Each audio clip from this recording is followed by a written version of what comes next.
రెండవ స్థానంలో కుజుడు స్వక్షేత్రకంగా ఉండడం, కుజదోష ప్రభావం కారణం వల్ల దయచేసి అప్పులు ఇవ్వద్దు, అప్పులు తెచ్చుకోవద్దు.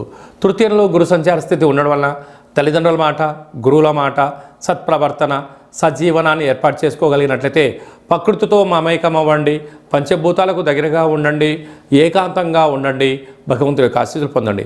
అర్ధాస్తమ రవి, అర్ధాస్తమ బుధుడు, అర్ధాస్తమ శుక్రుడు, ఏడాది తర్వాత రవి భగవానుడు మిథున రాశిలో బుధుడితో కలిపి ఉండడం వలన ప్రభుత్వ ఉద్యోగ ప్రయత్నం చేసేవారికి చాలా మంచి కాలము.